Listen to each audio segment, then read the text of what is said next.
के दिल्ली स्टूडियो में आप सबको खुशामदीद। 5 के पंच के साथ मैं हूं आसिफ रशीद। जम्मू कश्मीर से लेकर नई दिल्ली तक और लद्दाख की ताज़ा तरीन खबरों पर इस प्रोग्राम में हमारी नजर रहेगी।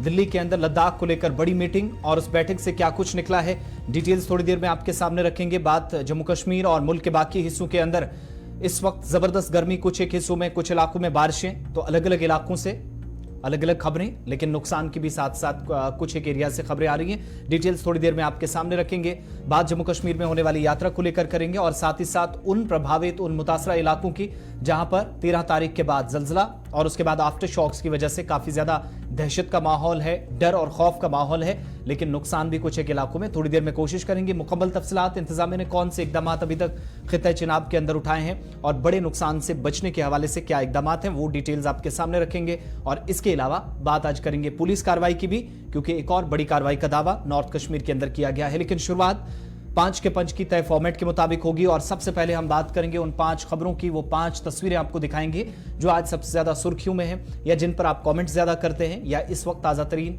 तफसीलात हैं और मजीद इनमें अपडेट्स भी आ रहे हैं। सबसे पहले बात अमरनाथ यात्रा के हवाले से होने वाली मीटिंग की, क्योंकि लेफ्टिनेंट गवर्नर मनोज सिन्हा ने अमरनाथ यात्रा के लिए जो तैयारियां अभी तक की जा रही हैं, इस ताल्लुक से मीटिंग की है। बैक टू बैक मीटिंग्स हो रही हैं, अहकामात सादिर किए जा रहे हैं और महकमों और मुतलका जो एजेंसियां हैं, इनकी तैयारियों का जायजा लेने के लिए एक आला सतही मीटिंग की सदारत लेफ्टिनेंट गवर्नर की तरफ से की गई है।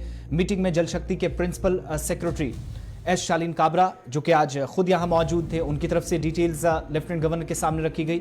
Doctor Mandeep Kumar Bhandari, CEO Shri Amarnath ji shrine board, lieutenant general जो राजीव घई के अलावा जीओसी 15 कोर विजय कुमार बिदूड़ी, जो कि डिवीजनल कमिश्नर कश्मीर हैं, इसके अलावा एसएसबी के जहां पर श्राइन बोर्ड के जिम्मेदारान, बीआरओ के सीनियर अफसरान और टेलीकम्युनिकेशन सर्विसेज फराहम करने वाले जो नुमाइंदे थे, आज इस मीटिंग का हिस्सा थे। लेफ्टिनेंट गवर्नर को ब्रीफ कर रहे थे। लेफ्टिनेंट गवर्नर की तरफ से बीआरओ के जरिए यात्रा ट्रैक्स की जो अपग्रेडेशन का काम है, उसका जायजा लिया गया।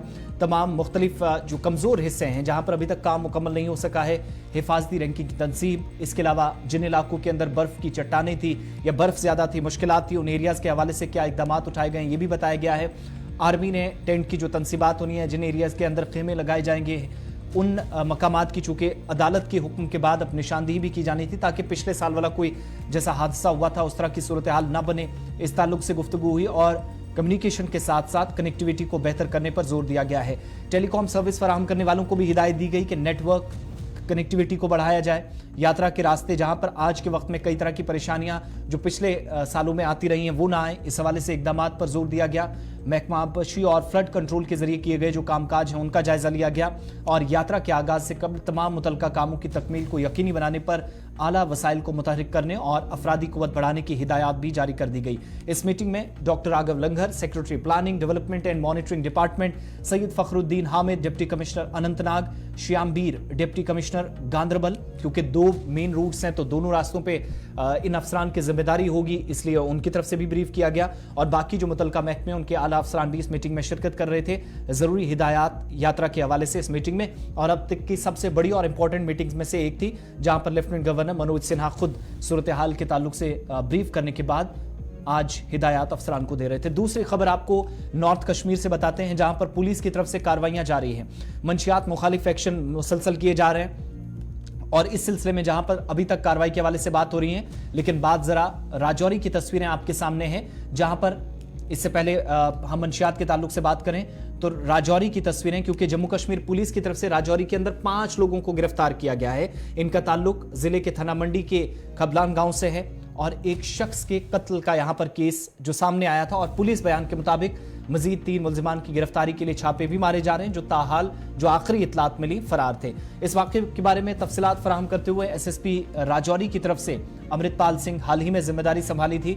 18 जून को तहरीरी तौर उन्हें शिकायत मौसूल हुई और उसके बाद थाना मंडी पुलिस स्टेशन में सेक्शन 147, 323, 307 आईपीसी के तहत एफआईआर नंबर 82/2023 के तहत मुकदमा दर्ज किया गया और नगीना अख्तर, अहलिया शफीक अहमद, जो कि खबला की हैं, उनका नाम सामने आया और इसके अलावा जिस शख्स ने शिकायत की उसके शौहर पर कातिलाना हमले का मुकदमा भी 8 मुल्जिमान, जिनमें ताज का नाम सामने आया, जावेद अहमद नाम का एक शख्स सामने आया, मुश्ताक अहमद नाम का एक शख्स सामने आया, इशफाक अहमद नाम का एक शख्स सामने आया। इन लोगों के खिलाफ भी मुकदमा दर्ज किया गया है। मोहम्मद ताज, कमर भट्टी, इसके अलावा मोहम्मद फारूक वल मोहम्मद बशारत, मोहम्मद जमील, ये भी बशारत हुसैन का बेटा बताया जाता है, और मोहम्मद जमान वल बशारत हुसैन, ये तमाम वो लोग हैं जिनका नाम केस के साथ जोड़ा गया है। एसएसपी राजौरी के मुताबिक मुतासरा शफीक अहमद को जीएमसी एसोसिएटेड अस्पताल राजौरी में दाखिल कराया गया था, लेकिन वो जख्मों की ताब न लाते हुए चल बसा। पहले ही दर्ज मुकदमे आईपीसी की जो दफा 302 है, इसके तहत केस दर्ज हुआ था, और मुतासरा की मौत पर एसडीपीओ थाना मंडी डॉक्टर इम्तियाज अहमद और एसएचओ थाना मंडी अजहर बिलाल की सरबराही में पुलिस की खुसूसी टीम भी तश्कील दी गई थी। जो हरकत में आई 5 मुल्जिमान को हिरासत में लिया गया और दीगर 3 फरार हैं। लेकिन कुल मिलाकर आप देखेंगे ये जमीनी तनाजे के बाद कत्ल हुआ। इस वारदात के पीछे इन तमाम लोगों का हाथ था जो अभी तक गिरफ्तार हुए हैं, कुछ को अभी गिरफ्तार किया जाना बाकी है। कानूनी कार्रवाई शुरू कर दी गई है और मजीद इस तरह के जो केसेस के साथ जुड़े हुए लोग हैं, आईनी दफात के तहत उनको भी कानून के दायरे में लाया जाएगा। पुलिस के मुताबिक ये बयान अभी तक सामने आया है। इसके साथ साथ अब तीसरी खबर पर चलेंगे और बात करेंगे नॉर्थ कश्मीर की, जहां पर कार्रवाई पुलिस की तरफ से की गई है। तस्वीरें आपके सामने हैं और बारामूला जिले के सोपुर इलाके में मंशियात की एक बड़ी खेप बरामद की गई है। गिरफ्तार शख्स जो कि दिल्ली, पंजाब और दीगर रियासतों से मंशियात कश्मीर सूबे में ले जा रहा था, ड्रग पेडलर था, और पुलिस की तरफ से इस सिलसिले में अभी तक जो डिटेल्स दी गई, शबीर नवाब जो सोपुर में एसएसपी है, उन्होंने प्रेस कॉन्फ्रेंस के दौरान कहा कि पुलिस अब बैन मंशियात फरोशी करने वाले जो लोग हैं या इस तरह के गुट हैं, गिरोह हैं, उन पर तवज्जो मरकूज कर रही है और दूसरी रियासतों से कश्मीर सूबे में मंशियात की सप्लाई में ये लोग मुलव्विस थे। कार्रवाई अब जाकर हुई है। सोपुर के अंदर मंशियात की सरगर्मियों में तेजी से कमी भी देखी जा रही है, ये भी पुलिस ने दावा कर दिया है।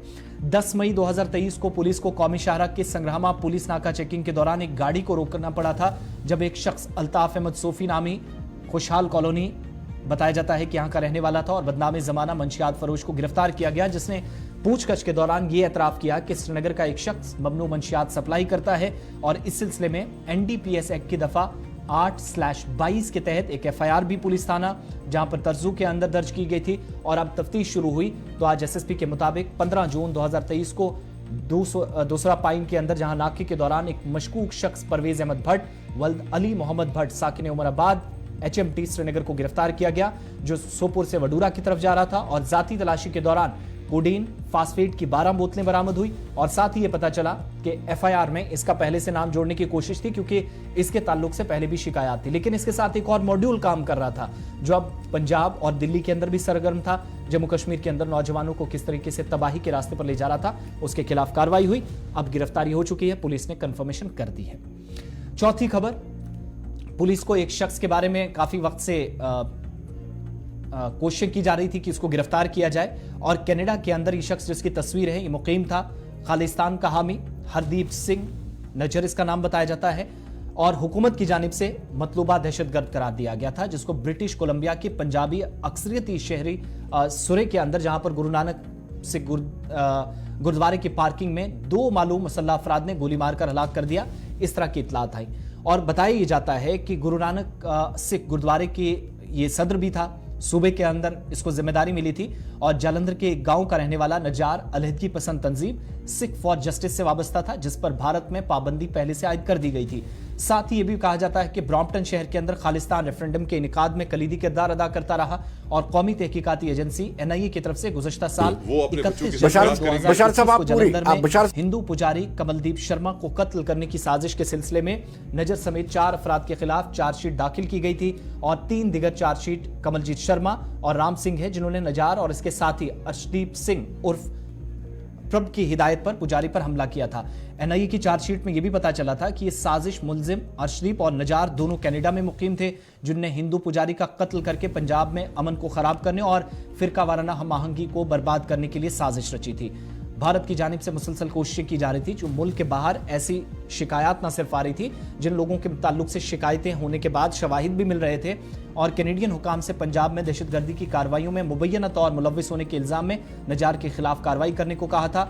गुज़श्ता साल पंजाब पुलिस ने नजार की हवालगी से दरख्वास्त भी की थी, क्योंकि वो रियासत में दहशतगर्दी को दोबारा से जिंदा करने की कार्रवाइयों से मुतल्लिक मुकदमात में मतलूब था। 23 जनवरी 2015 को जारी करदा लुक आउट सर्कुलर, जिसको LOC भी कहा जाता है, 14 मार्च 2016 को जारी कर उस वक्त कहा गया कि रेड कॉर्नर नोटिस के मुताबिक इसकी हवालगी का मुतालबा कनाडा से किया जाएगा, लेकिन उसके बाद काम नहीं हुआ। अब जाकर आहिस्ता आहिस्ता, जब पहले से ये मतलूब था, अब जब इसकी हलाकत हुई है तो इसे बड़ी कामयाबी के तौर पर भी देखा जा रहा। पांचवी खबर की तरफ चलेंगे और बात करेंगे मुल्क के अंदर बदलते मौसम की भी, क्योंकि मुल्क में गर्मी की शदीद लहर से मरने वालों की तादाद 100 तक पहुंच गई है।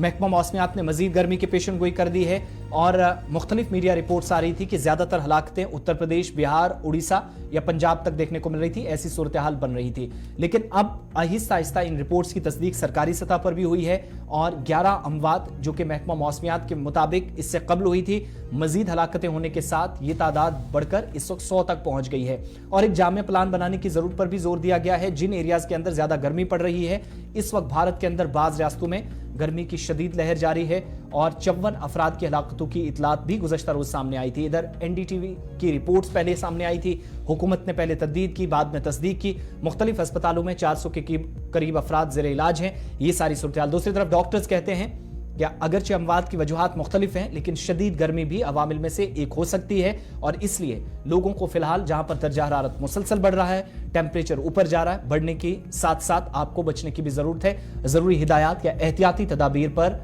इस वक्त फोकस करने की जरूरत पर जोर दिया जा रहा है। ये 5 बड़ी खबरें थी जो अब तक सबसे ज्यादा सुर्खियों में, जिन पर आप कमेंट्स करते हैं, अपनी आरा पेश करते हैं। लेकिन टॉप 5 के बाद सीधा जम्मू कश्मीर चलते हैं और सबसे पहले आपको खबर खित्ता चिनाब से देते हैं, जहां पर डोडा और किश्तवाड़ के अंदर जलजले के झटके 13 तारीख को महसूस किए गए। उसके बाद आफ्टर शॉक से भी काफी ज्यादा खौफो हिरास का माहौल लोगों में देखा गया। कई इलाकों में नुकसान हुआ, सरकारी इमारतें ज़ेर तामीर इमारात, इसके अलावा वो तमाम जो गवर्नमेंट कुछ ऑफिसेज थे, स्कूल्स थे, जिनको ज्यादा नुकसान पहुंचा और भद्रवाह के काहरा में 2 बच्चियां भी जख्मी हुई थी। कुछ एक इलाके जो ज्यादा मुतासिर हुए थे, कुछ एक इलाकों में कम मुतासरीन की तादाद देखी गई, लेकिन इसके बावजूद जिला इंतजामिया डोडा हरकत में आई, फौरी तौर पर काम शुरू हुआ और हंगामी बुनियादों पर 13 जून के बाद अब तक इन 5-6 दिनों के अंदर हम देख रहे हैं जिन जिन एरियाज के अंदर नुकसान हुआ था, वहां पर लोगों की जिंदगी की परवाह करते हुए डिस्ट्रिक्ट एडमिनिस्ट्रेशन भी लोगों तक पहुंचने की कोशिश कर रही है। लेकिन आफ्टर शॉक्स ने लोगों को एक बार फिर शॉक दिया है। नुकसान जो होना था वो पहले हुआ है, लेकिन उसके बाद भी दहशत है। इस वक्त भी कुछ एक इलाकों में अभी भी लोग आज भी फोन कॉल्स करके या पैगामात के जरिए बता रहे हैं कि 5-6 दिन गुजरे हैं, एडमिनिस्ट्रेशन तो पहुंची है, लेकिन अभी भी मुकम्मल तौर राहत का उन्हें इंतजार है। और किश्तवाड़ से भी कुछ एक इलाकों में, दूर दराज इलाकों में इंतजामिया पहुंची है, लेकिन इसके बावजूद भी शिकायत है। जरा लोगों की फटाफट से कुछ एक एरिया से बात सुनते हैं, क्योंकि कुछ इलाकों में लोगों की तरफ से डुडू के आसपास का जो एरिया है वहां से कहा जा रहा है कि अभी भी कुछ एक एरियाज में जहां पर बच्चों के पढ़ाने का मुकम्मल इंतजामात अभी नहीं हो सके हैं। इसके बाद हम इंतजामिया से भी इस पर जवाब लेंगे, लेकिन लोगों की बात फटाफट से आपको सुना। सर पहले भी 10 साल पहले भी भूचाल आया था, उस टाइम भी यहाँ पे कोई प्रशासन का कोई बंदा नहीं आया। ये परसों 4-5 दिन पहले भी यहाँ पे भूचाल आया, लोगों के घर क्रैक होके दरारें पड़ी हैं, लोग परेशान हैं, रात को सो नहीं पाए। लेकिन एडमिनिस्ट्रेशन का कोई भी बंदा यहाँ पे लोगों का हाल पूछने के लिए या लोगों की मुश्किलात का इजाला करने के लिए कोई नहीं आया। यहाँ पे प्राइमरी स्कूल जो हमारा यानी आरसा 10 साल से यानी डैमेज पड़ा हुआ है, इसके बारे में 3-4 बार हमने सीओ साहब से, डीसी साहब से रिक्वेस्ट की। पहले तो उन्होंने आश्वासन दिया कि हम यहाँ ये नए सिरे से बनवाएंगे, लेकिन बाद में अभी तक एडमिनिस्ट्रेशन यहाँ पे ढीली है, सोई हुई है, कोई काम नहीं हो रहा है। यहाँ हमारे बच्चे जो हैं वो उनकी जान का खतरा है। हम इस वक्त ऐसी पोजीशन में हैं कि हम बच्चे स्कूल में नहीं भेज सकते। ये नारनू स्कूल में हम इस वक्त हैं, डूडू पंचायत का ये नारनू का प्राइमरी स्कूल है। तो भूकंप आने के बाद यहाँ तक प्रशासन से मस नहीं हुई, उनकी कोई सर्वे टीम नहीं आई, कोई किसी डिपार्टमेंट का कोई मुलाजिम नहीं आया। यहाँ स्कूल की इतनी बुरी हालत है कि ये स्कूल कैसे टिका है, ये तो ऐसा लगता है जैसे हवा में, ये तो बुनियाद इसकी निकल चुकी है, इसकी दीवारें बीच से क्रैक हो गई, 6-6 इंच का बीच में दीवारों को दरार पड़ गई, गैप बन गया है। तो वो प्रशासन की तरफ से कुछ भी रिकंस्ट्रक्शन करना या सर्वे करना या कोई उनकी लिस्ट बनानी या कुछ, कहीं किसी गांव में कोई नहीं आया है। कुदरती आफात जो है इससे कोई मुकाबला तो नहीं कर सकता, लेकिन जहाँ तक हमने देखा कि जैसे जिस जोर का झटका यहाँ भद्रवाह में मतलब कि महसूस किया गया, काफ़ी घरों को नुकसान हुआ है। लेकिन बदकिस्मती ये है कि एडमिनिस्ट्रेशन का जो रोल होना चाहिए था, वो एडमिनिस्ट्रेशन को मुझे लगता है कि उसमें एडमिनिस्ट्रेशन जो है वो ये तो लोगों की बात थी। मुख्तलिफ तरह के तासुरात जो हैं लोगों की तरफ से दिए जा रहे हैं और पहले दिन से एडमिनिस्ट्रेशन बहुत सारे इलाकों में ऑन टूज भी थी। जहां जहां मुमकिन हुआ बदरवा डूडा के अंदर खुद डिप्टी कमिश्नर समेत एसडीएम तहसीलदार और जहां जहां इंतजामी उमूर चलाने वाले अफसरान को फौरी तौर पर मुमकिन था रसाई जितनी आसान थी, मुश्किल इलाकों में भी दौरों का सिलसिला शुरू हो गया था। लेकिन ये कुछ पुरानी तस्वीरें और कुछ ताज़ा तरीन तस्वीरें कुछ एक इलाकों से एक साथ हम आपको बता रहे हैं, इस पर और बात करेंगे। ये तो लोगों के इल्जामात थी, बातें थी, लेकिन दूसरी तरफ एडमिनिस्ट्रेटिव पार्ट पर शिकायतों का जो अजाला भी किया गया, इस ताल्लुक से भी गुफ्तगू करेंगे। हमारे साथ इस वक्त डिप्टी कमिश्नर डोडा विशेषपाल महाजन साहब हैं। बहुत शुक्रिया वक्त देने के लिए। 5 के पंच में बहुत बहुत स्वागत आपका विशेष जी। सबसे पहले जानना चाहेंगे, ओवरऑल सिचुएशन को आपने असेस किया है फ्रॉम द बिगिनिंग। 30 जून को ही आप कॉन्टिन्यूसली दौरे भी कर रहे थे। डिस्ट्रिक्ट वाइज क्या डिटेल्स कलेक्ट हो पाई, कितना एक नुकसान ओवरऑल था जिसका आपने तखमीना लगाया, अंदाजा लगाया, और उसके बाद आप अलग अलग एरियाज के अंदर हेल्पिंग हैंड्स भी काफी ज्यादा आपकी तरफ से रहे, कार्रवाई का भी आपकी तरफ से आगाज किया गया। ओवरऑल सिचुएशन को असेस करने के बाद टोटल नुकसान का अंदाजा कितना एक बदरवा और आसपास के इलाकों से या डोडा डिस्ट्रिक्ट में हुआ? देखिए, मैं आपका और आपके यहाँ पे जो लोकल कॉरेस्पॉन्डेंट हैं शुक्रिया करना चाहता हूँ कि आपने लोगों की आवाज़ हम तक और हमारी भी बात पहुँचाने की बात करें। जिस दिन भूचाल का पहला झटका आया था उसी दिन मैं और एसएसपी और हमारी टीम ने डोडा सिटी का मुआयना के बाद हम गंदोह भी गए, बदरवा भी गए।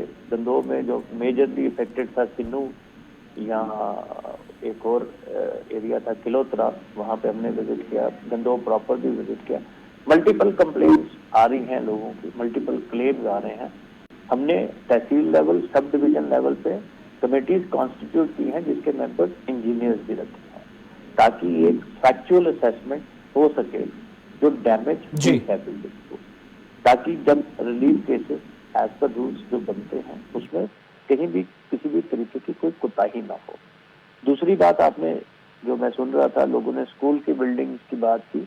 हमने क्लियर कट इंस्ट्रक्शंस दे दी थी कि जहां जहां स्कूलों में खतरा है तो बच्चों को सेफर लोकेशंस सरकारी बिल्डिंग्स में शिफ्ट कर दिया जाए जहां पे उनकी क्लासेस चलें, या उनको हमने ये बताया था कि जहां पे स्कूल की बिल्डिंग का एक कमरा हार्म हुआ है तो उसको हम ऐसा करें कि जो 2 कमरे बिल्कुल सेफ हैं या ग्राउंड सेफ है तो उसको यूटिलाइज करें। जहाँ पे नुकसान हुआ है उसको दिखवा लिया जाए और किसी भी तरीके की परेशानी ना हो।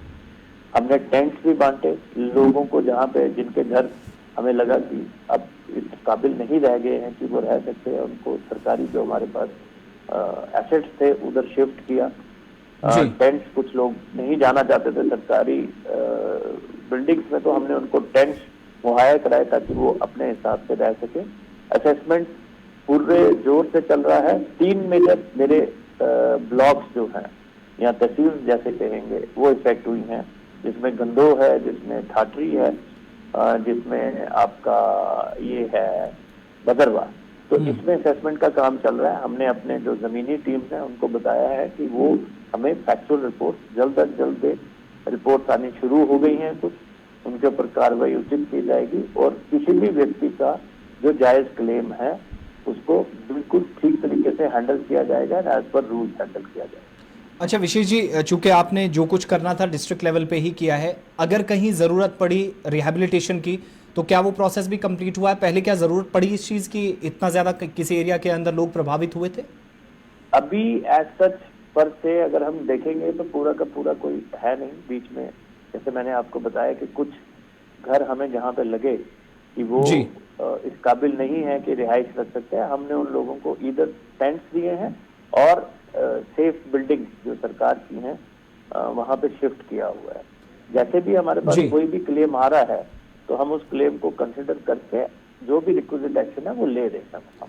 अच्छा, दो तरह की चीज़ें जहां पर हमने ज़्यादा नुकसान देखा, एक तो जो अंडर कंस्ट्रक्शंस कुछ बिल्डिंग थी, कुछ इनमें सरकारी कुछ गैर सरकारी थी, वो तो अपनी जगह, लेकिन जिन स्कूलों को नुकसान पहुंचा, जैसे कुछ तस्वीरें भी साथ साथ दिखा रहे हैं आपके दौरे की भी और आज की भी, डुडू पंचायत से लोग कुछ शिकायतें कर रहे थे कि अभी भी स्कूल के अंदर बैठ कर पढ़ना या वहाँ पर एक्टिविटीज़ करना शायद नॉर्मल हमारे लिए नहीं है। तो इन एरियाज़ के अंदर क्योंकि मुरम्मती काम भी आपने हाथ में लिया होगा, साथ साथ काम भी दोबारा से मुरम्मत जहाँ पर ज़रूरत पड़ी होगी वहाँ पर करना होगा, तो क्या कोई डेडलाइन फिक्स की गई है कब तक, जो अभी भी लोग शिकायतें कर रहे हैं ये लोग खामोश होंगे, कब तक काम मुकम्मल होगा? देखिए, आपको पता है कि किसी भी गवर्नमेंट के काम में एक प्रोसेस फॉलो करना बहुत जरूरी है। जी हमने अपनी जो टीम है उनको ये बता दिया है कि वो एक असेसमेंट करके इमीडिएटली हमें बताएं। मैं आपको बताना चाहूंगा कि कुछ हमने क्रैक्स देखे जो देखने में बहुत खतरनाक लग रहे थे लेकिन सुपरफिशियल थे। तो हम चाहते हैं कि जहां पे भी क्रैक्स डीप रूटेड है, जहां पे भी बिल्डिंग को खतरा है, उसका on most top most priority हम उसका काम लेंगे, शुरू करेंगे उसकी रिपेयर का, उसकी रेनोवेशन का, उसकी रीएस्टैब्लिशमेंट का। जी तो टीम्स जो हैं, सीईओ को, चीफ एजुकेशन ऑफिसर को अलग हिदायत दी गई है, उनकी एक टीम एजुकेशन से आ रही है, वो भी काम कर रही है, और एक टीम जो हमने तहसील और सब डिवीजन लेवल पे क्रिएट की है वो भी काम कर रही है। और मुझे उम्मीद है कि हम ये सारे इश्यूज जल्द अज जल्द सॉर्ट आउट कर लेंगे। कहीं पर इस तरह की भी जरूरत पड़ी कि विक्टिम्स को राशन या खाने पीने वगैरह की चीजें इन दूरदराज एरियाज के अंदर देनी पड़े और लोकल एडमिनिस्ट्रेशन को या अथॉरिटीज को आपकी तरफ से डायरेक्ट किया गया हो इस तरह की चीजों को लेकर, या मामला ऐसे आए? आज तक ऐसा कोई मेजर हमें नहीं आया, लेकिन एक दो लोगों को जहाँ पे रात को ही शिफ्ट करना पड़ा था तो वहाँ पे जी हमारे जो लोकल ऑफिसर्स थे उन्होंने खाना बनवाया था, और जो हमारे लोगों को उचित लगा उन्होंने वो खाना खाया था। बट ओवरऑल मेरे पास एज सच कोई पूरी रिक्वेस्ट या कोई ऐसी इंफॉर्मेशन नहीं आई है। एक जब रात को शिफ्ट करना पड़ा तो डिनर नहीं बना सकते थे या कुछ नहीं कर सकते तो वो बनाया गया एक आधी जगह। ठीक है विशेष जी, एक आखिरी चीज, एक आखिरी सवाल जरा इससे हटकर, वो अर्थक्वेक से हटकर है, लेकिन बड़ा इंपॉर्टेंट मामला है। आपने एक ड्रग मिनेंस के खिलाफ भी एक कार्रवाई शुरू कर दी है, पुलिस के साथ मिलकर आप काम कर रहे हैं। कल से आपकी तरफ से या परसों से एक शुरुआत की गई कि अब स्कूलों के अंदर टेस्टिंग किट्स या कॉलेजेस के अंदर भी दी जाएंगी और एक्साइज डिपार्टमेंट भी काफ़ी इसमें सतर्क नजर आ रहा है। वो कैंपेन किस तरीके से चलाई जाएगी? अब अलग अलग स्कूलों, कॉलेज या पूरे डिस्ट्रिक्ट को कवर किया जाएगा कि बच्चे स्कूलों में या कॉलेजेस में आएंगे तो टेस्टिंग का सिलसिला पहले चलेगा और उसके बाद उनको क्लासेस में बैठना अलाउ होगा? ज़रा इस पर थोड़ा बता दीजिएगा। ये मैं आपके माध्यम से शुक्रगुजार हूँ एक्साइज डिपार्टमेंट का, जिसने इस पूरी किट परचेज को फंडिंग की। जी हमें ये पता लगा कि एक ऐसी किट है जो हमें 6 से 7 सब्सटेंस अब्यूज की जो किसी भी व्यक्ति में अगर ऐसी चीज पाई जाती है तो वो हमें फाइंड आउट करने में मदद करती है। जब हमने ये किट खरीदी परसों तो एसएसपी साहब से डिस्कशन हुआ तो इसकी डिस्ट्रीब्यूशन एट मल्टी लेवल की गई है, एक तो पुलिस थानों में, पुलिस चौकियों में और पुलिस नाकों पे। कई बार हमारे पास इंफॉर्मेशन होती है लेकिन सब्सटेंस दिखता नहीं है, मिलता नहीं है, तो ये एक तो उसमें मदद करेगा। दूसरा, हम इनको स्कूल्स और कॉलेजेस में भेज रहे हैं, क्योंकि मैं आपको ये बताना चाहता हूँ हमने एक मुहिम चलाई है जहाँ पे हमने टीचर्स को कहा है कि वो बच्चों की बाजुओं को एटलीस्ट फिजिकली जरूर चेक करें, और वो रैंडमली हेल्थ वाले ने उनको बताया है कि कैसे निशान अगर बाजू पे दिखें तो it can be an indication of somebody into substance abuse. तो जब वो किट आएगी तो अगर बाई चांस कोई इंजेक्टेबल्स नहीं ले रहा है या कोई और अब्यूज हो रहा है तो वो ये किट्स टेस्ट करेंगे। Similar is the case with colleges. Plus हमने हेल्थ डिपार्टमेंट में भी ये डिस्ट्रीब्यूट किया ताकि वो दूर दराज अपने हेल्थ इंस्टीट्यूशंस में जहाँ पे चांसेस तो कम हैं लेकिन फिर भी अगर कोई ऐसा केस होता है तो उसकी टेस्टिंग हो पाए। ये हमारा one of the part of the entire strategy है, जिसमें हमने, मैं आपको बताना चाहता हूँ, कुछ लोगों पे PSAs भी लगाए हैं, कुछ लोगों को प्रिवेंटिव डिटेंशन में भी रखा है, जो लोग सब्सटेंस का पेडलिंग करते हैं। और उसके अलावा हमारी कोशिश है कि हमारे बच्चे इस नशे की लत से टोटली बच के रहें, मुक्त रहें, और डोडा नशा मुक्त बनाना हमारा सबसे बड़ा चैलेंज भी है और गोल भी है। विशेष पाल महाजन साहब, बहुत बहुत शुक्रिया। आप डिप्टी कमिश्नर डोडा हैं और जिम्मेदारी इस खित्ते के अंदर संभाली हैं। 2-3 बड़े चैलेंजेस, इन मुद्दों पर बात कर रहे थे। अर्थक्वेक विक्टिम्स के हवाले से बहुत जल्द जिन लोगों को ज़रूरत है इमदाद की उनको दी जाएगी, ये भी यकीन दिलाया, और साथ साथ जो पिछले कुछ दिनों से कैंपेन स्टार्ट करने की एक तैयारी थी उसको अमली जामा पहनाने की कोशिश है, उस ताल्लुक से भी बात कर रहे थे। बहुत बहुत शुक्रिया गुलिस्तान न्यूज़ को वक्त देने के लिए और अपनी बात रखने के लिए। अब जरा आगे बढ़ते हैं, बात नई दिल्ली की भी करते हैं और खबर लद्दाख के हवाले से है, क्योंकि दिल्ली के अंदर लद्दाख के जो लीडर्स हैं, यहाँ लीडरशिप पिछले 2 दिन से बैठी है और आज बड़ी इंपॉर्टेंट मीटिंग हुई है। 4 अलग अलग मुद्दों पर दिल्ली के अंदर बातचीत हुई है और लद्दाख के जो लीडर्स हैं, पहली बात उन्होंने रखी कि हाई पावर कमेटी जो है उसकी हम मुखालफत करते हैं, उस पर नजरसानी की जाए, और इसलिए यकीन दिलाया गया कि हाई पावर मीटिंग जो है वो नए सिरे से हो सकता है अब बने, क्योंकि नए सिरे से बनाने पर सरकार गौर करेगी। मीटिंग का एजेंडा सरकार तय करे। लद्दाख की लीडरशिप की तरफ से, लद्दाख के नेताओं की तरफ से लद्दाख की क़यादत की तरफ से दिल्ली के अंदर, जिसमें करगिल डेमोक्रेटिक अलायंस से भी लीडर्स हैं और दूसरी तरफ मेंबर जो हैं लेह अपेक्स बॉडी के भी हैं, उनकी तरफ से अपनी बात बड़े पुरजोर अंदाज में रखी गई। मीटिंग बड़े अच्छे माहौल में हुई है और दोबारा हाई पावर कमेटी अब लद्दाख के ताल्लुक से बन सकती है, जो लद्दाख की क़यादत के साथ आइंदा दिनों के अंदर बातचीत कर सकती है। मामलात कौन से थे? छठे शेड्यूल का दर्जा देने की बात हो रही थी, वो मामला आज फिर से हुकूमत के नोटिस में लाया गया। मकामी सतह पर नौजवानों के लिए रोजगार या उन्हें नौकरियां फराहम करना, इसमें सरकार सीधे तौर पर कदम उठाए, ये कॉन्टिन्यूसली प्रोटेस्ट के जरिए भी बात लाई जा रही थी। आज फिर लद्दाख के अंदर ये बात रखी गई। दिल्ली के अंदर लद्दाख की लीडरशिप की तरफ से लोकसभा की अलग अलग लेह और करगिल के लिए सीटें इस वक्त पूरी यूटी के लिए एक है और राज्य का दर्जा फुल स्टेटहुड लद्दाख को मिलना चाहिए। ये 4 मांगे और चार्टर ऑफ डिमांड्स जो हैं, इन पर हुकूमत फौरी तौर पर अपना एजेंडा सेट करके वो आगे बातचीत करे, ये मांग की गई। हाई पावर कमेटी का विरोध हुआ, मुखालफत हुई और आज मरकजी वजारत दाखिला की तरफ से नित्यानंद राय, जो कि मरकजी वज़ीर दाखिला उमूर हैं, उनके साथ मीटिंग हुई है और इस मीटिंग में जो अहम मकसद था कि लद्दाख के जो लीडर हैं उनके साथ बातचीत होती रही, ये असल में मकसद था। बातचीत के इस प्रोसेस को आगे बढ़ाया जाए, डायलॉग प्रोसेस कहीं पर हॉल्ट ना हो, रुके ना।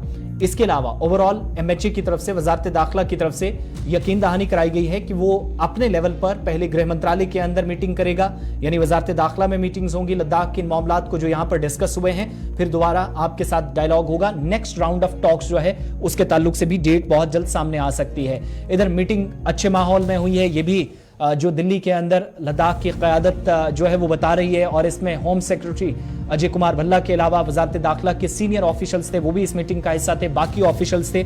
इसके साथ साथ आज की मीटिंग में चूंकि बहुत सारी चीजें डिस्कस होनी थी, कोई बड़ा फैसला या कोई बड़ा ब्रेक थ्रू तो नहीं हुआ, लेकिन बातचीत आखिरकार तकरीबन 6 से 7 महीनों के बाद दोबारा मुकम्मल तौर शुरू हुई और जो एजेंडा था वो लद्दाख ने अपना सामने रख दिया है, लद्दाख की क़यादत ने रख दिया है। इसके बाद बात यहां से आगे बढ़ेगी, जिसे लेकर आज दिल्ली के अंदर बातचीत हुई। आगे चलकर कोशिश रहेगी कि मुकम्मल इंटरव्यू लद्दाख की क़यादत के साथ, लीडरशिप के साथ हो और इस पर और बात करेंगे। लेकिन कुल मिलाकर मीटिंग अच्छे माहौल में हुई है, बातचीत एक अच्छे तरीके से हुई है, जिसके बाद उम्मीद ये की जा रही कि बहुत जल्द यहां से मामलात आगे तय पाएंगे। आगे बढ़ते हैं, बात जरा नेशनल कॉन्फ्रेंस के सदर और रुकन पार्लियामेंट डॉक्टर फारूक अब्दुल्ला की भी करते हैं, क्योंकि अब से थोड़ी देर पहले वो पार्टी लीडरों के साथ, जहां उमर अब्दुल्ला समेत डॉक्टर हसनैन मसूदी समेत दीगर तमाम लीडरान थे, वहां पर उन्होंने बात करते हुए कहा कि चुनाव में हेराफेरी बर्दाश्त नहीं है, धांधली या रिगिंग किसी भी तरीके से नहीं होनी चाहिए और अगर इस बार होती है अपने पार्टी वर्कर्स को, अपनी लीडरशिप को समझाते हुए नजर आए कि हेराफेरी हुई तो वजूद खतरे में है, बहुत सारी मुश्किलात होंगी, यह आखिरी मौका है, अपने आप को न सिर्फ सुधारें, पार्टी लेवल पर चीजें दुरुस्त करें, बल्कि इसके साथ साथ दीगर मामलात पर भी बड़ी संजीदगी के साथ मंथन करें, बातचीत करें, डिस्कशन करें और डिस्कशन के साथ अच्छे रिजल्ट सामने आए, ये कोशिश होनी चाहिए। हेरा फेरी किसी भी तरीके से इंतखाबात में नहीं होनी चाहिए और ये इशारा इंतखाबात की तरफ सीधे तौर पर इनडायरेक्टली बहुत सारी चीजें जो हैं उनकी वजाहत करता है।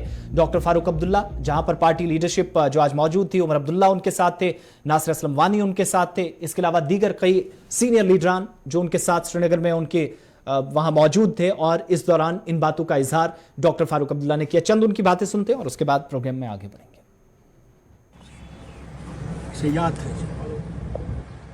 Az gıyav rikin, helikopter yağıt, sonra bitiyor. Bitiyor.